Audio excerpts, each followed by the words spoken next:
Welcome to another edition of In the Weeds with Ikard and Lehman, presented by Riverwind Casino. Riverwind is Oklahoma City's premier casino experience, and there are so many reasons why Riverwind is consistently voted OKC's #1 casino. But it all starts with their amazing variety of gaming thrills and excitement. Riverwind's beautiful, award-winning environment plays host to more than 2,800 of the latest electronic games, with a huge selection of table games, including blackjack match roulette, and Teddy's favorite, craps. No matter what your game, Riverwind has it in spades and hearts. And to learn more about their gaming promotions and entertainment options, all you got to do is visit riverwind.com. Riverwind Casino, good times, great rewards. Please make sure you are subscribed to our YouTube channel. And if you really like this content, you can give us a super thanks down that way. Ted, time to take a look at a couple of the biggest plays from OU's win over Auburn. There's some big ones to choose from. There was plenty of stuff that we could have gone to. I I thought the offensive play had to be the Michael Hawkins run on the first drive of the game. Oh yeah. Yeah. There's a lot to look at on this play. So let's get into it, man. So first of all, you're in 3rd and 5. You can live with 3rd and 5. You're in 3rd and manageable. It's not ideal. Would you rather be in 3rd and 3, 3rd and 2? Of course. That's much more difficult to defend. But 3rd and 5, it's a hell of a lot better than 3rd and 7 plus. Now, when you look at what Auburn is trying to do defensively, they're showing 5 guys, right? But really, what they're trying to do is something that we talked about in the preview episode for this game. They are trying to bait Oklahoma's offensive line into a 4-man slide to the field. So you've got number 9 right here, which is one of their linebackers. And then these are 3 defensive linemen right here, 15, 35. And then you got a big defensive lineman right here. You got another D lineman over here. And then this is another linebacker. So what they want you to do, what they are hoping that you do, is you take the bait and you just 4-man slide left guard, center, right tackle for these 4. That then would create a one-on-one for this defensive lineman and then a one-on-one with this linebacker and the running back. Now, the thing that I love about Bill Bedenbaugh is he's one of the best offensive line coaches in the country. He does not take the bait. Instead, they just take the 5. They take the 5 in the core. You've got Tarquin working here, Sexton working here, Hickman working here. You've got Wee Woo working here, and you've got Taylor working here. Barnes has this guy. Maybe he can scans for something else, and then he's getting out. So they're keeping it to the 5 in the core. They are not taking the bait. Ted, does that make sense? Yeah. It makes sense. It even looks like Barnes is looking at him right now. Yeah, Barnes, you can see, hey, he's got his eyes out here on this guy that is in what you would consider the nickel position, nickel And Sam, whatever you want to call it. I'll just say defensively, I mean, it's a great disguise. It looks like what everyone would be playing on 3rd and down. It looks like you've got quarters to the field. You see the corner is off, the safety is down. He's a little bit tight for what you would think, but still. And it looks like half field into the boundary, rolled up corner, half field safety over the top. You've got your overhang player, your apex player, like he's dropping off of the number 3. Looks like a standard quarter half, like you would always have, but they're playing 0. And they've got a spy, the guy to the trip side, the overhang player, I think is either a short hole or a spy player. And like, if you look at it right now, it doesn't look anything like 0. So they bring the 5, right? So they bring the 5. Sooners pick it up pretty nicely. Now, a couple things, and we'll take a look at the other angle, but let's take a look at the route combination, Ted, because Auburn actually does something pretty interesting coverage wise. You see kind of just Jake Roberts and Brendan Thompson get into what is a pretty just standard mesh concept, right? You got Roberts going over the top, Thompson going low. But this play is all set up for Zion Reagans to, let's go with a rub, to set a screen for Bauer Sharp, right? He's going to hook up right here. Bauer Sharp's going to slow roll it and run an out route and hopefully get the ball, get a first down. Mhm. But Auburn does, and this is something you see a lot around the goal line, Ted, where you see defenses kind of just in and out it with Yeah. two different guys. Like, hey, you're taking the in cut, I'm taking the out cut. And it's pretty interesting because this is an incredible run by Michael Hawkins. And I'm not sure that he just couldn't put the slant on Bauer Sharp right now Yeah. for a first down. I I think that if he would have done it, I think it's a first down. Now, let me make myself very clear. Really glad he didn't. Really glad he did it. But when you see it right there, heads around, and we've seen Michael Hawkins be very, very good with his timing in some of the passing game. I mean, it's there. Maybe the in and out stuff, he just didn't like the way it looked, Ted. I'm not sure, but Bauer Sharp is there for the first down if he wants it. Yeah. Yeah. Fire it right away. He does have, it looks like that guy's coming free, like right into that throwing window, which is Right probably, there. Yeah. yeah, which is probably why he's pulling it down. Yeah. Cause he's about to pull the trigger. I think you're exactly right, man. I think, I think you're exactly right. I think he's about to rip it right here, and 35 comes into his vision. I think that's a great call. Yeah. And it's still, it's a weird, like, I'm not exactly sure what they're doing on the back end They're because, playing zero. There's no deep safety in the middle of the field at all. yeah, well, yeah, I guess it's a weird way to play zero, though, a really weird way to play zero. Like the safety that with the back, like you wouldn't typically want to wait. You would want to go up there and add to the rush if you've got the back. And he sits so far back. Like I don't know. It's kind of weird rules, but with all that chaos, you got guys chasing those crossers, and it's a good thing because they run all of the players right out of the middle of the field. And this is one of the dangers of going man to man against a quarterback that can scramble, especially in a 3rd and 5 situation. I Number 9 for Auburn can fly. He can absolutely fly. He's one of the best running inside linebackers I've seen on tape all season long. And I think at this point, he's like, I got it. And then he's like, oh no, I don't got it. Oh boy. Number 9 can run. He can I don't really know if he run, even and touched he's him. gone. And this is my favorite part of this entire play. Hawkins is at the 30, and Brennan Thompson's like, no one is catching him. He's got the Yep. one up. He's like, that is a touchdown. There is no one catching our guy. That's I mean, that awesome. is so good. Just hand up the entire time for Brendan Thompson. Like, you guys aren't catching him. You're crazy if you think you are. And hey, do you see the thing from Real Analytics? What was it? 21 miles an hour or whatever? 21.2 miles per hour. Nice. Michael Hawkins tied for the third fastest top speed in all of college football this week. Nice. I mean, the guy can fly. Yes, he can. Okay, you're our running form expert. What do you think? Great lift. Looks good. I like he's really working the arms.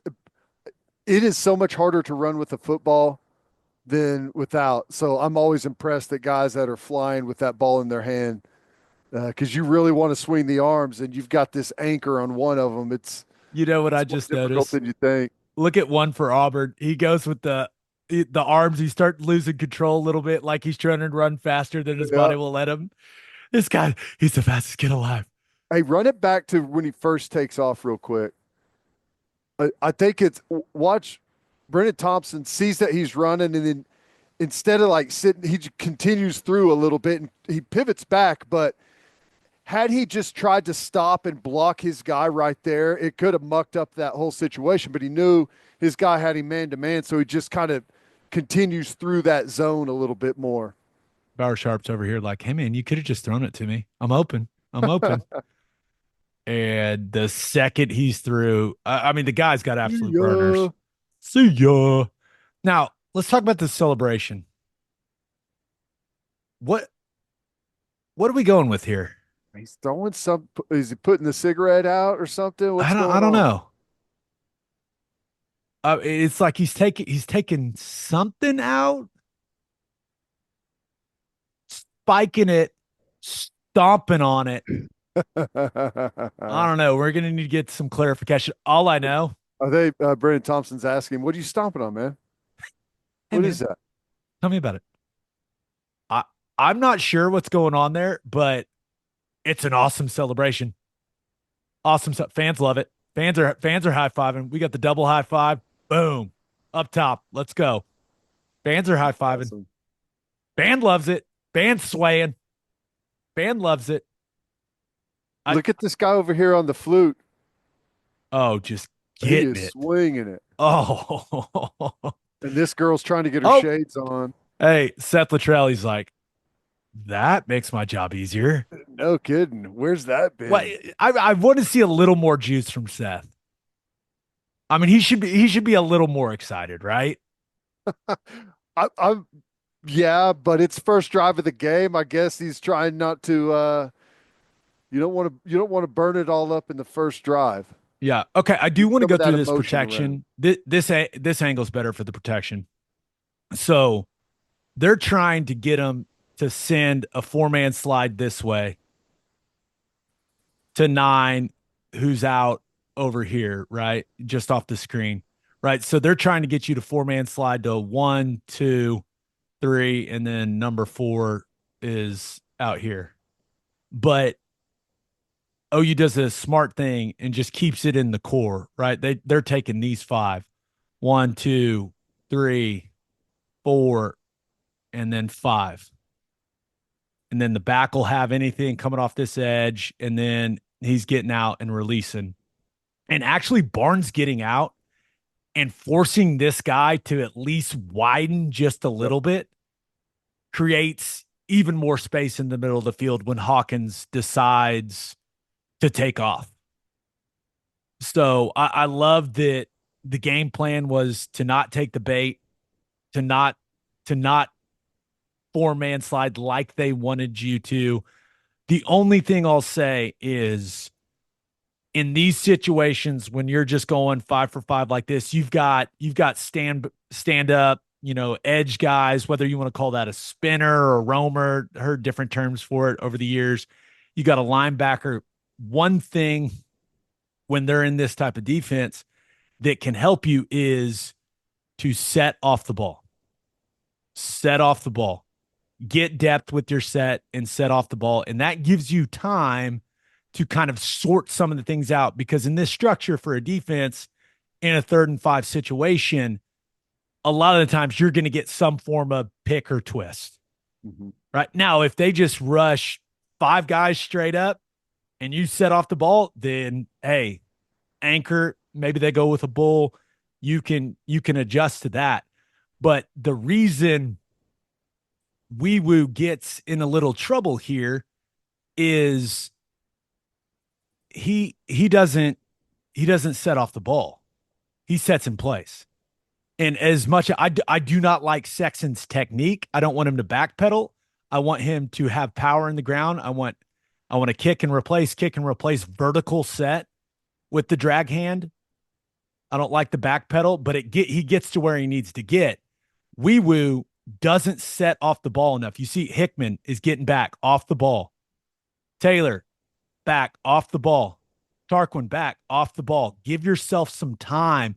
Give yourself a little space and time to react to what you're doing. And that is why Wee Woo and Taylor end up on different levels. Now, good on both of them. And that's very good by Jake Taylor because when you're powering a guy down like that in that situation, you're expecting to get knocked off at some point by your guard, but you're on different levels. If you're on different levels, you stay.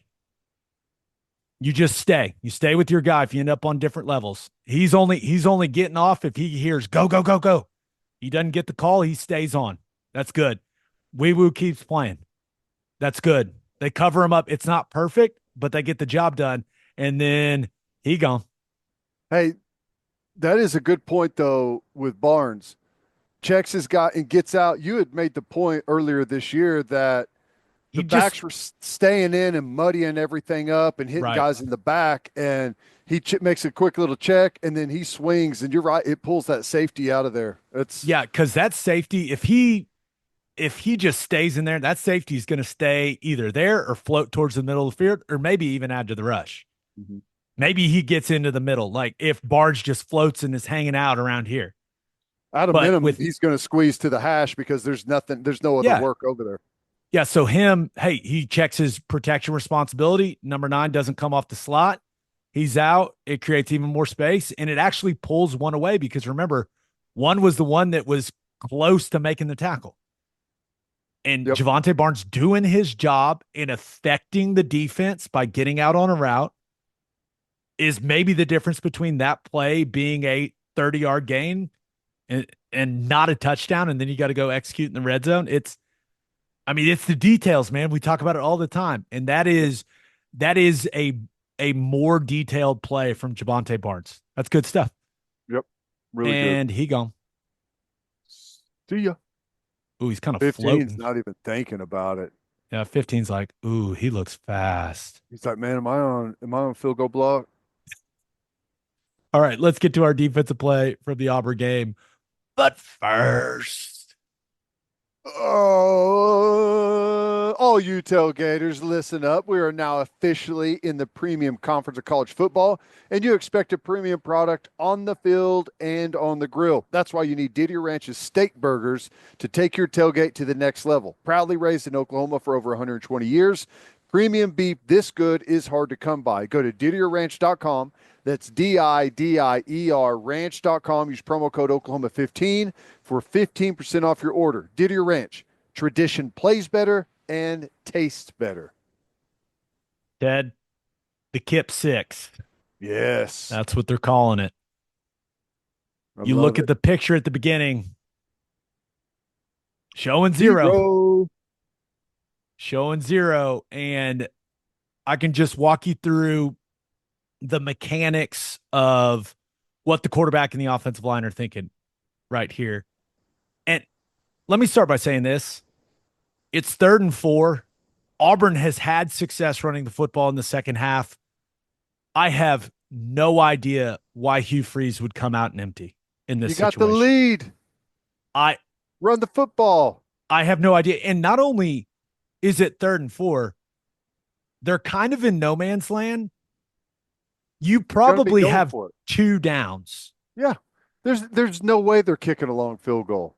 Not with the way that that kid was, not the No. day he was having. So I was, as I went back and watched, I didn't realize it in real time, but it was pretty shocking when you look at time, situation, and what they had been doing effectively in the football game. I I think it's just a bad call Yeah.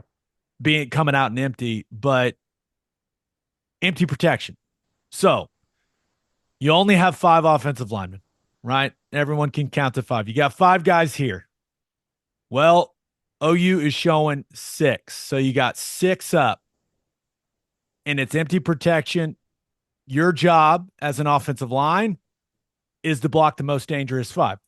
So how do you determine who the most dangerous 5 are in this situation? You got 6 guys. The way that a lot of teams do it, and it kind of looks like Auburn's going with quick protection here, but a way that a lot of teams do it is if you're presented with 6 up, you let the guy on the end of the line of scrimmage go that's in the quarterback's vision. So for a right-handed quarterback, right, when you're dropping back, you're looking to the right. You let that guy go because the quarterback can see him. You wouldn't let Ethan Downs go in this picture. You wouldn't squeeze the left side in empty protection because quarterback can't see him. He's right-handed. So when you look at the way that they handle it, that's exactly what Auburn does. They let our Mason Thomas go, and it's actually, you can see Payton Thorne, and credit to Payton Thorne, He knows where he is and is not protected. You see him float away from our Mason Thomas. He knows that guy is coming free. He knows it's empty protection. He knows that guy's going to be unblocked. He floats away from it. That is, he has a complete understanding of the protection and what they're trying to accomplish and where he's not protected. Said the only problem is he didn't expect nearly everyone to drop out and for Kip Lewis to be right there. That's right. And, when you're presenting zero, you know that they know, everyone in the stadium knows it's man on man. So the easiest thing to do is work the middle of the field, beat leverage, get to the inside. It's the easiest throw for the quarterback. He doesn't have to throw it outside of the free blitzer that's coming at him. It's just right there over the ball, right over the middle of the field, unless you got four gigantic humans that are dropping out. And it's a genius play call. We're showing them we're coming. We know they're going to try and throw it hot right in behind us and beat leverage.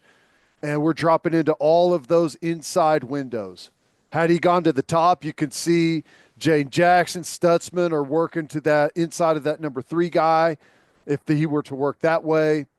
And Kip almost gets hung up, gets punched a little bit there by the guard. Yeah, 77 gives him a little more maybe than he thought he was going to get. Just, oh, God, he Thank stumbles a little he's bit. A hell of an athlete and is able to recover and keep his eyes up. Look at that. Is this the part, and this is something that Kip Lewis acknowledged after the game. He said after this play, Robert Spears Jennings went up to him and said, "I love you, man. You saved me." Yep. That It's is a good route. I mean, he steps it's out, gets inside. he gets him with the head fake, loses leverage. I don't think there's any other way to say it. If Kip Lewis doesn't get the depth that he gets in his drop, and I think maybe the stumble has something to do with it, it's a touchdown for Auburn, and the game's over. And this is why this is so hard. I mean, he is catching it and run. I mean, there's no other way to say it. That's a touchdown, and the game's over. The thing that's so difficult for RSJ is if that he shows that he's just running just a speed out. If that's what it is, and he does take that speed out, it's first down if you don't play it. But if you're gonna lose back to where all the droppers are gonna be. They probably like a little bit better technique. He kind of his feet get too wide, too separated there. But I mean, that's why you called it. So you got guys on the inside to defend against that route specifically. Yeah, and that getting that depth is really what makes the play because I think Payton Thorne, when you look at the play call and what he's being presented and the protection, I know he throws a pick six, but I think he went the right place with the football. Yeah. It's a great, I mean, this is a chess match, and they had the perfect play call on for what Auburn was going to do. I mean, it was that close to being a touchdown for Auburn and the game being over. Yep. Way to get depth, Kip Lewis. All right, let's see what he's got. Okay, he's getting out of the gate good. Okay, 52, thinks he's got a chance. See you, 52. Let's see the dive. Oh, you got to swipe at that foot. You don't just you gotta swipe. You gotta follow through. He just goes. He tries to what? He's going to try to clip the back of the heel. It's self-preservation. He's worried about catching his fall. Oh man, catch the ball. 77, 70. This is my favorite part. Maybe this clip. 77 goes from I'm going to catch him to I'm going to hit Stutzman. Come here, Stutzman. Take out their All-American. Yeah. And then Cam Coleman could cover some ground, man. Is that guy. DK Metcalf? Dude, look at this guy cover ground. Look at those strides. Where he starts look where he is when he catches it, though. Oh my gosh. He's the guy that's the furthest away. That's great effort. 52, you got him. No, you don't. I talked to Kip afterwards. He's like, man, I just didn't want to get hawked. And there's no Jumbotron on that end of the stadium, so you can't see if somebody's coming for you or not. That's a great point. I forgot about that. And honestly, some serious strength because he's got him at the 5. I mean, he's got him. And to get to be able to just, he kind of pulls them in, inertia, momentum, all kinds of physics at work here. But that's pretty impressive contact balance from number 10. Oh my God, it's amazing. What a Amazing. play. I mean, what a play. Not much of a reaction from the Auburn people on the sideline right Oh, there. no. Oh, Payton Thorne's. Oh, he's Uh, heartbroken. Here we go again. Dang it. Shouldn't have been an empty, Peyton. It's okay. It's not your fault. Bad call. Run at Oh, you. oh no. Oh You no. freeze is angry. Oh, he's No, he's stewing. actually not. This is the time he's not angry because he's thinking, Oh, the band's back, baby. where's the flute guy? Let's try to find the flute guy. Oh yeah, over here. Yeah, Oh, he's just getting it bringing it. right here. All right, we're talking about the same guy, right? Let me circle him real quick. This guy? Well, yes. Is that? Yeah, yes, that's him. Yes, he's getting it. Look at this. Look at that rotation. Oh yeah. Fans are going crazy. High People are fives jumping. everywhere. Fantastic. Oh, oh, whoa. I'm really glad our Mason Thomas didn't knock that down. I know. A lot of Ooh, people thought he tipped it, but he said that he did not. Look at ooh. this guy up here with the arms crossed in the top left corner. He knew it was coming. Pick six. He's like, what are we doing in empty? Why are we not running the football right now? What, arms crossed, white hat? Yep. Yep. He's like, why are we not just handing it to Jarquez Hunter? He's been killing it.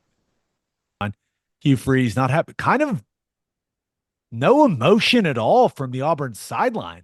No. Oh, this guy's got his mouth agape a little bit. But other than that, the players are stone faced, Ted. We've seen Staff, this. stone faced. We've seen Good it all tech. before. That's a Look good at the stride on OU the ball referee. boys are like pointing. He's got it. He's going to the house. No reaction at all from anyone on the sideline. Meanwhile, I'm losing my mind on the other sideline. Oh, the cheerleader, at least the cheerleader seems into it. Nothing at all. Exhaustion for Kip Lewis. Keep that ball, Kip. I'm tired. That's the universal sign of, oh my gosh, I'm tired. But What look at that. I mean, a play that's going to be remembered for a long, long time for OU Hey, fans. check the tape under that shoulder pad from where he took that friendly fire shot a couple of games ago on the old AC joint. Yeah, that's oh Yeah. yeah. Just a Oh, little yeah. extra That padding there hurts. for Kip. That's good stuff, man. All right, please make sure that you subscribe to our YouTube channel if you really like this content. You can go ahead and give us a super thanks down here. We'll see you next week. Wait, no. We're going to do two more plays from the Auburn game later this week. So we'll see you next time here on In the Weeds.